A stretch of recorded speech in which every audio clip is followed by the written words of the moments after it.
Minsan, may mga gabi na akala natin ay ordinaryo lang. Isang desisyong manood mag-isa, isang bakanting upuan, isang sandaling katahimikan sa dilim. Pero may mga gabi ring hindi natin inaasahan na babago sa takbo ng damdamin natin. Mga gabing sisindihan ang init ng puso sa gitna ng dilim at mag-iiwan ng alaala na kahit kailan, hindi na natin mabubura. Welcome sa M2M Desires, kung saan binibigyang boses natin ang mga kwento ng pag-ibig, pagnanasa, at mga lihim na hindi madaling ikuwento. Mga kwentong minsan ay masakit, minsan ay nagdudulot ng pag-asa, at laging totoo. Bago tayo magpatuloy, huwag kalimutang i-like ang video, mag-subscribe sa channel, at i-on ang notification bell para lagi kayong updated sa mga susunod pang kwento. At kung may kwento kang gusto ring ibahagi, open ang M2M Desires para pakinggan ka. Special shoutout nga pala kay Robin Quiros mula sa Nueva Ecija. Salamat sa walang sawang suporta sa M2M Desires. Solid ka. At ngayon, handa ka na ba pumasok sa dilim na puno ng init, tapang, at hindi inaasahang pag-ibig? Tara, simulan na natin ang kwento. Dear Kuya Will, ako po si Ronnie, 25, taga Quezon City. Matagal na po akong subscriber at ngayon lang ako naglakas loob na magsulat dahil sa kwento kong ito. Baka po kasi isipin nyo na katang-isip lang, pero totoo po talaga ito.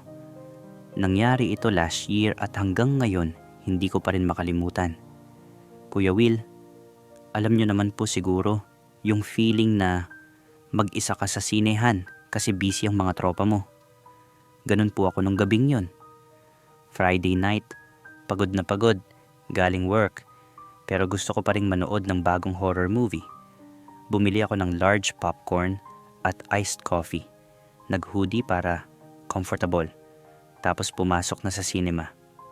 Almost full na po yung cinema, pero may bakanting upuan sa pinakadulong taas. Yung medyo malayo sa entrance at medyo dark na part.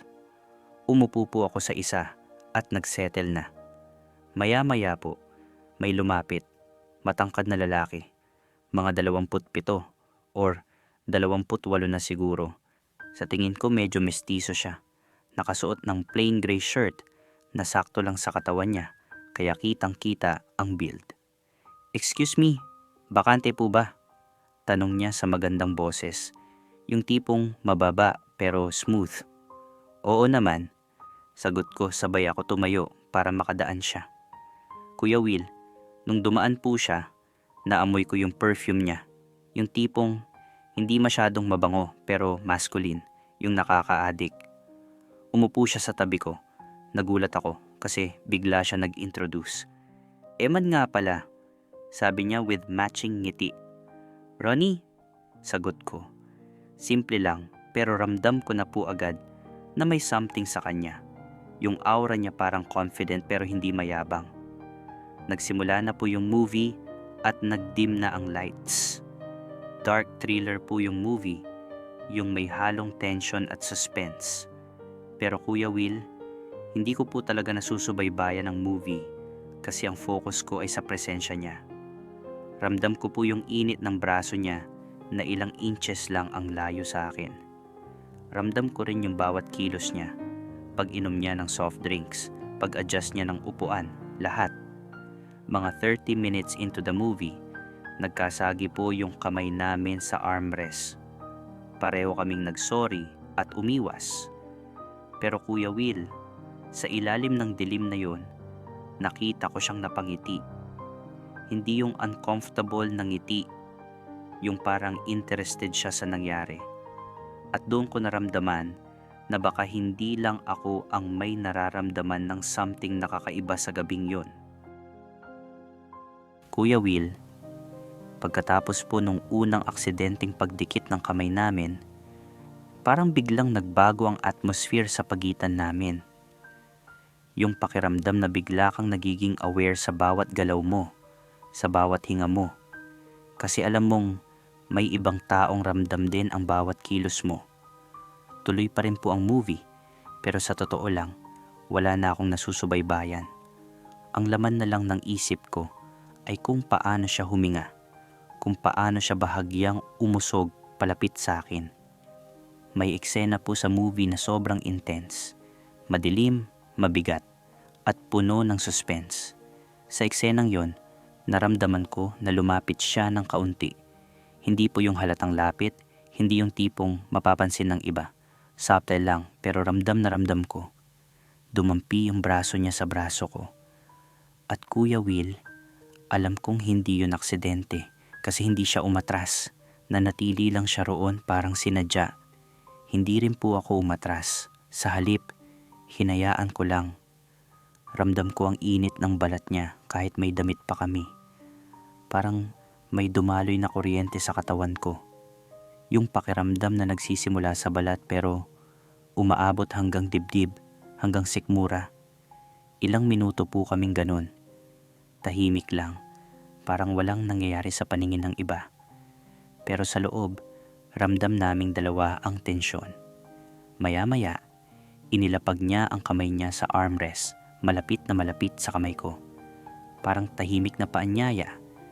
Parang sinasabi niya, ikaw na ang bahala sa susunod. Kuya Will, hindi ko po alam kung saan ko hinugot ang lakas ng loob, pero dahan-dahan kong inangat ang kamay ko. Maingat, para hindi halata, hanggang sa nagdikit ang mga daliri namin. Walang gumalaw, pareho kaming naghintay kung sino ang unang bibitaw o kung sino ang magpapatuloy. Ilang segundo lang po yun, pero parang napakahaba. Tapos siya ang gumawa ng desisyon. Hinawakan niya ang kamay ko, hindi mahigpit, banayad lang, parang nagtatanong pa rin kung okay lang. At Kuya Will, hindi ako umiwas. Sa halip, hinawakan ko rin ang kamay niya, mas mahigpit, mas sigurado. Doon ko po naramdaman ang tibok ng pulso niya, mabilis tulad ng akin. Parang pareho kaming kinakabahan pero sabay ding na-excite. Nanatili po kaming magkahawak ng kamay sa dilim habang tumatakbo ang movie na pareho naming hindi na pinapansin. At sa bawat segundo na lumilipas, mas lumalakas ang loob ko na gawin pa ang susunod na hakbang. Tumingin po ako sa kanya.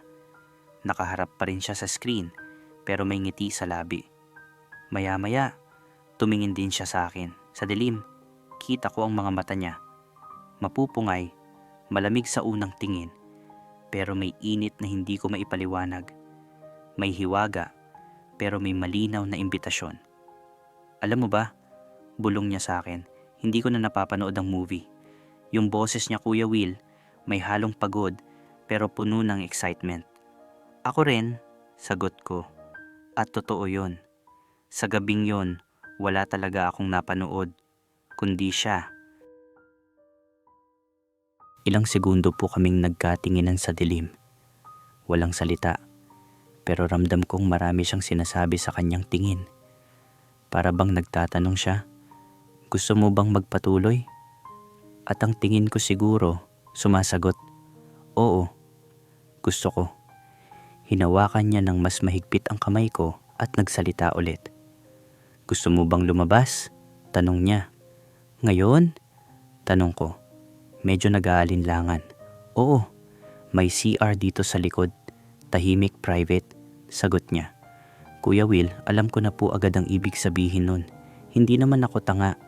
Alam ko rin na kung papayag ako, may mangyayari na hindi na basta-basta. Pero sa totoo lang, wala akong pakialam. Gusto ko.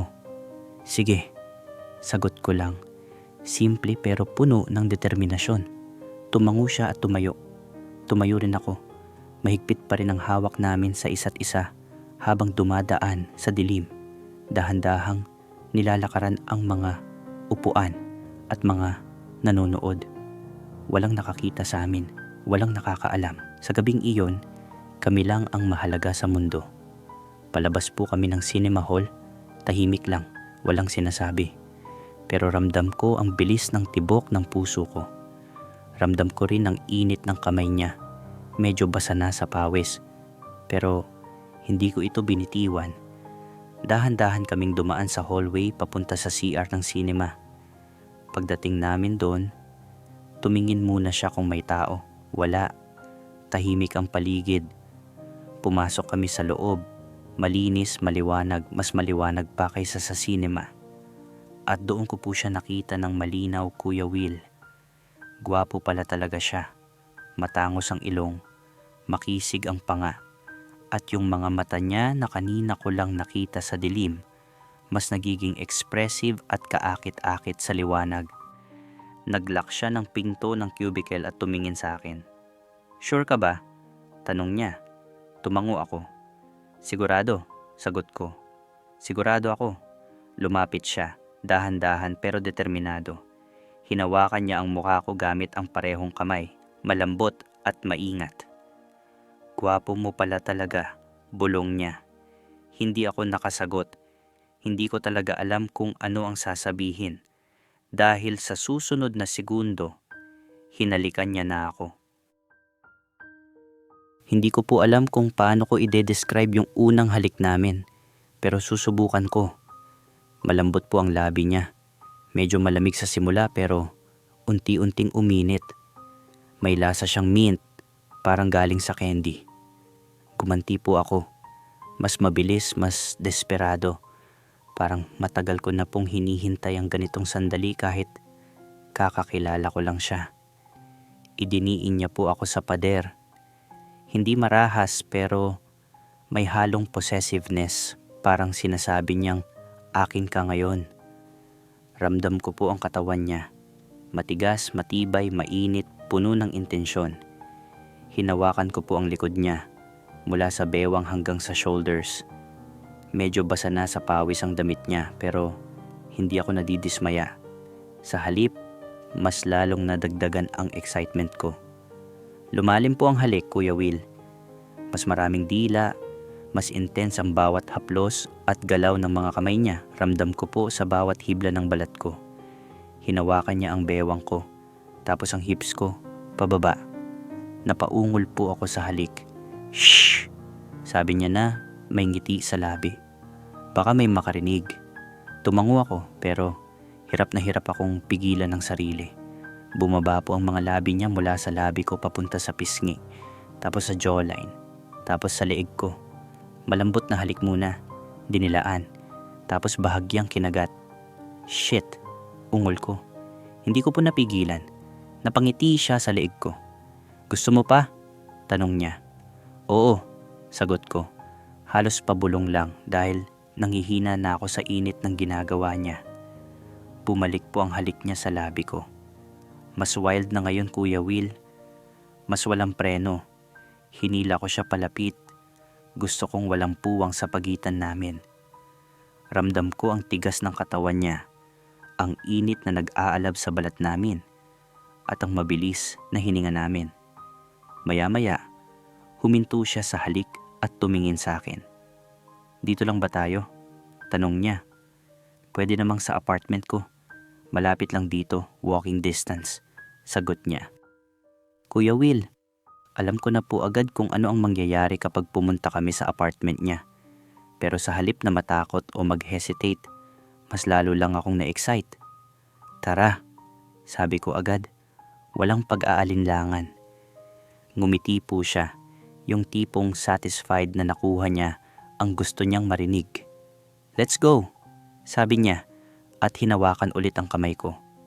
Lumabas kami ng CR, tumingin muna kung may tao at mabilis kaming naglakad palabas ng sinema. Hinihingal pa rin kami pareho, pulang-pula ang mukha, basa ang labi, pero wala kaming pakialam kung may makakita.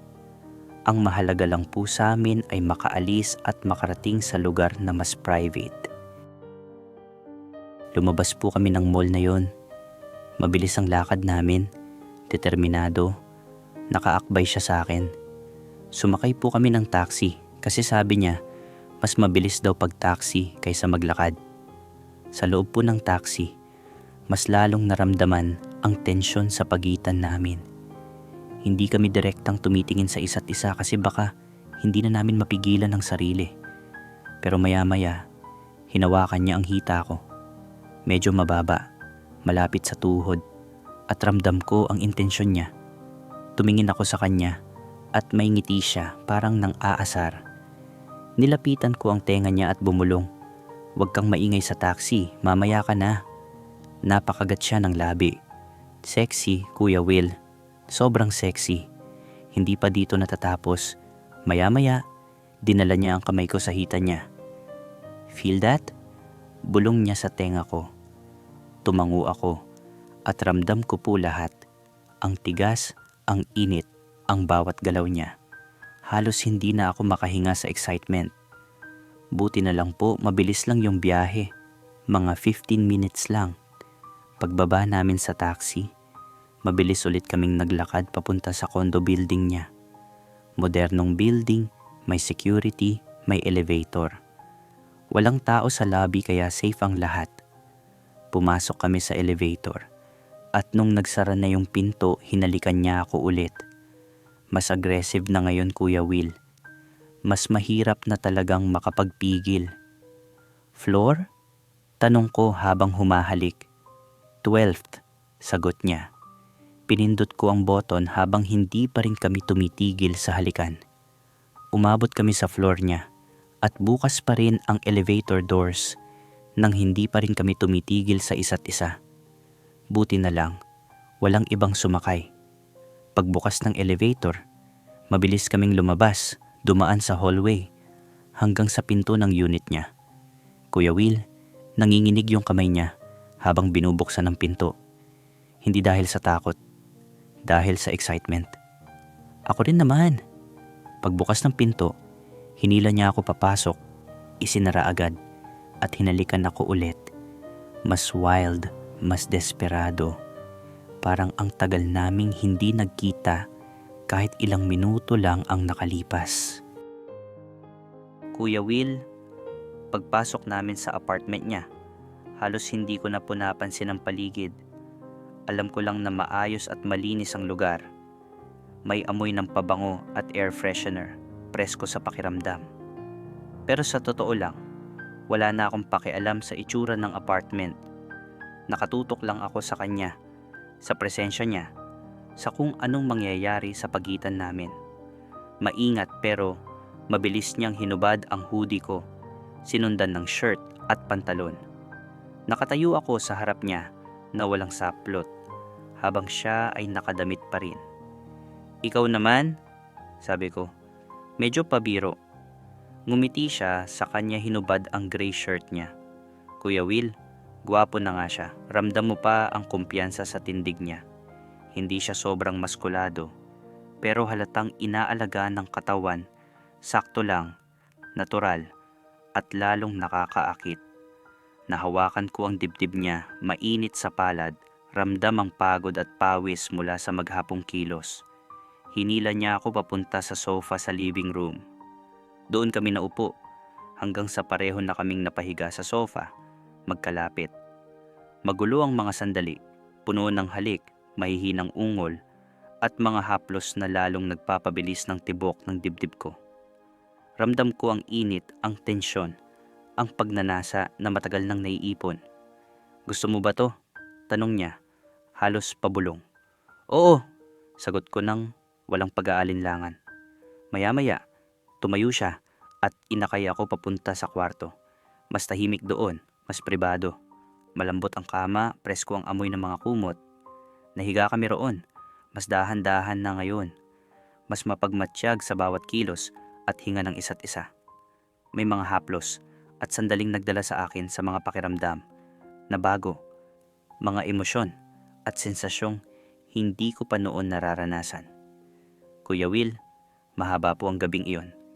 Hindi ko na idedetalye ang lahat, pero siguro sapat nang sabihin na tumagal kami sa katahimikan at init ng sandaling iyon.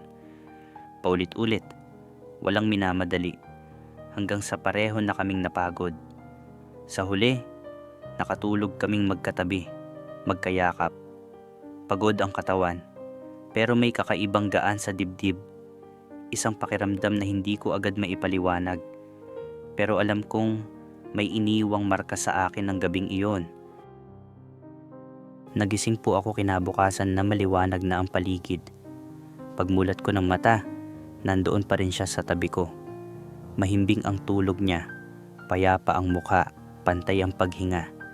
Hindi ko po inakala na ganoon kaganda ang magiging umaga ko. Yung tipong pagkagising mo, ang unang makikita mo ay ang taong kasama mo kagabi. Ang taong nag-iwan ng marka sa puso mo. Unti-unti po siyang gumalaw, dahan-dahang nagmulat ng mata. Nang mapansin niyang nagising na rin ako, ngumiti siya. "Good morning," bati niya. "Morning," sagot ko. Lumapit siya at hinalikan ako. Mas banayad ngayon, mas mahinahon, walang pagmamadali. Iba ang pakiramdam. Tahimik, pero malinaw ang ibig sabihin. "Hindi mo ako iiwan, no?" Tanong niya. Parang biro, pero ramdam kong may halong seryoso. "Hindi," sagot ko. "Nandito pa rin ako." Tumango siya, tila nakahinga ng maluwag. "Good, kasi gusto kitang makasama ulit," sabi niya. Ngumiti ako, pero may konting kaba sa loob ko. "Ako rin," sagot ko. "Pwede ba kitang makita ulit? Hindi yung one time lang." "Kuya Will," doon po ako kinabahan. Akala ko sasabihin niya na hanggang doon lang yon, na isang gabi lang ang lahat. Pero hindi. "Seryoso ka?" tanong niya. "Oo," sagot ko. Hindi ko in-expect na mangyayari to. Pero alam kong gusto pa kitang makita. Gusto pa kitang makilala. Ngumiti siya, may tuwa sa mga mata. "Okay," sabi niya. "Date tayo next week. Pero normal na date ha, yung may kain, kwentuhan, lakad. Yung legit." Napatawa ako. "Deal," sagot ko. Buong umaga po kaming magkasama. Nagluto siya ng almusal, pancakes at bacon. Simple lang, pero masarap. Habang kumakain, nagkwentuhan kami tungkol sa buhay namin. Trabaho, mga hilig, mga simpleng pangarap. May tawanan, may seryosong usapan. May mga sandaling tahimik pero komportable. Kuya Will, parang ang gaan ng lahat. Parang matagal na kaming magkakilala. Parang walang kailangang patunayan. Sa umagang iyon, ramdam ko na may nagsisimula. Hindi man malinaw kung saan hahantong, pero totoo at payapa sa pakiramdam. Kuya Will, umuwi po ako noong hapon na yon na masaya, pagod, pero puno. Hindi ko po inakala na ang isang simpleng movie night, isang random na Friday, ay hahantong sa ganito. Hindi ko in-expect na sa loob lang ng ilang oras, may makikilala akong taong kayang magpatibok ng puso ko ng ganoon kabilis. Kinabukasan, nag-text po siya. "Miss na kita." Napangiti ako. "Kahapon lang tayo nagkita," sagot ko. "Alam ko," reply niya. "Pero miss pa rin kita. Pwede ba tayong mag-lunch bukas?" "Sige," sagot ko agad. Walang pag-aalinlangan. At mula noon, Kuya Will, parang hindi na kami tumigil. Date every week, minsan 2 beses pa. May movie nights na talaga namang pinapanood na namin ang pelikula. May kainan sa iba't ibang restaurants, lakad sa mall, coffee dates, at minsan beach trips kapag weekend. At oo, may mga gabing puno ng kilig at init, katulad nung unang gabi namin. Pero mas may lambing at mas may lalim na ngayon. Naging kami po officially matapos ang 1 buwan. Siya ang nagtanong. "Ronnie," sabi niya, "gusto kong maging tayo. Officially. Ayokong isipin na baka may iba ka pang nakakasama. Gusto kita. Ikaw lang." Kuya Will, doon po ako napaiyak. Hindi dahil sa lungkot, kundi dahil sa saya. "Oo," sagot ko. "Gusto rin kita. Ikaw lang din." Hanggang ngayon po, Kuya Will, 3 buwan na kaming magkasama. Masaya pa rin. Sweet pa rin. Mainit pa rin ang pakiramdam. Hindi ko pa alam kung saan kami patutungo, pero alam kong masaya ako. At alam kong masaya rin siya. Sinusuportahan niya ako sa lahat, lalo na noong sinabi kong isusulat ko ang kwento namin para sa programa ninyo. "Go lang," sabi niya. "I-share mo yung story natin. Baka may ma-inspire." "Kuya Will, salamat po sa programa ninyo. Malaking tulong ito para sa mga tulad naming hindi agad marunong magpahayag ng nararamdaman. Para sa mga natatakot umamin, sa sarili man o sa iba na oo, lalaki ako na nagmamahal ng lalaki at hindi ako nahihiyang sabihin iyon. Sa mga nakikinig ngayon, Kuya Will, kung nandyan kayo sa sinehan, mag-isa, walang inaasahan, huwag kayong matakot makaramdam. Huwag kayong matakot lumapit. Minsan, ang pinakamagagandang love story ay nagsisimula sa mga hindi inaasahang sandali, sa dilim, sa isang aksidenteng haplos, sa lakas ng loob na magtanong ng simpleng, gusto mo bang lumabas? May mga love story na pinaplano. May mga love story na kusang dumarating. Yung sa amin, nagsimula sa sinehan, sa isang random na Friday night, sa isang madilim na bakanteng upuan. At hanggang ngayon, nagpapatuloy pa rin. Maraming salamat po Kuya Will. Sana nagustuhan ninyo ang kwento ko. At sana, kahit papaano, may isa mang taong na-inspire na huwag matakot magmahal at maging totoo sa sarili. Wow, Ronnie. Salamat sa kwentong ito. Alam mo, habang binabasa ko ang sulat mo, naalala ko yung sinabi mo sa simula. May mga gabi talaga na akala natin ordinaryo lang, pero biglang magbabago ang lahat. At yun nga ang nangyari sa'yo. Ang ganda ng kwento mo kasi totoo. Hindi ito fairy tale na perpekto lahat. Hindi ito scripted na may background music pa. Ito yung tunay na buhay. Yung tipong nasa dilim ka, nag-iisa, walang inaasahan, tapos biglang may darating na tao na magpapatibok ng puso mo. At meron kang tapang na sumubok, na lumapit, na tanggapin ang possibilities. Payo ko sa'yo, Ronnie. Una, congratulations sa 3 buwan nyo ni Eman. Sana mas dumami pa yan. Pero tandaan mo, yung mga nagsisimula sa init at kilig ay kailangan ding alagaan ng communication, tiwala at respeto. Yung first night nyo, puno ng passion. Pero yung mga susunod na buwan at taon, kailangan ng mas malalim pa, ng pagkakaintindihan, ng pagtitiis, ng pagtanggap sa flaws ng isa't isa. Pangalawa, gustong-gusto ko yung sinabi mo sa dulo. Huwag matakot magmahal at maging totoo sa sarili. Iyan ang pinakamahalagang lesson. Maraming tao ang natatakot aminin sa sarili nila kung sino talaga sila. Pero ikaw, Ronnie, tinanggap mo. At dahil dyan, nahanap mo si Eman. Mga ka-desires, ang kwento ni Ronnie ay nagpapaalala sa atin na ang pag-ibig ay hindi palaging dumadating sa inaasahan nating oras o lugar. Minsan, dumarating ito sa dilim, sa gitna ng pagod, sa isang random na gabi. At ang tanging kailangan natin ay tapang na tanggapin, tapang na magtiwala, tapang na sabihin, "Oh, gusto ko to." Hindi lahat ng love story ay nagsisimula sa plano. Hindi lahat ay nagsisimula sa perpektong timing. Pero yung mga nagsisimula sa katotohanan at katapangan, yun ang mga kwentong tunay na sulit. Tanong ko sa inyo mga listeners, ano ang masasabi nyo sa kwento ni Ronnie at Eman? May advice ba kayo para sa kanila?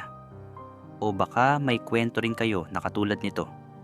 Yung hindi inaasahang pagkakataon na naging simula ng pag-ibig nyo. Mag-comment kayo sa baba. Basahin ko lahat yan. At kay Eman, hi rin sa'yo pre. Alagaan mo si Ronnie ha. Swerte mo sa kanya. Bago tayo magpaalam, kung na-enjoy nyo ang kwentong ito, i-like nyo ang video, mag-subscribe, at i-on ang notification bell para lagi kayong updated sa mga susunod pang kwento ng pag-ibig, pagnanasa at katapangan. May kwento ka rin bang gusto ibahagi? Open ang M2M Desires para sa'yo. Mag-email o mag-message sa Facebook page natin. Lahat ng kwento ay mahalaga. Lahat ng boses ay dapat marinig. Hanggang sa susunod na kwento, mga ka-desires, maging totoo, maging matatag, at huwag matakot magmahal. This is Kuya Will, and this is M2M Desires.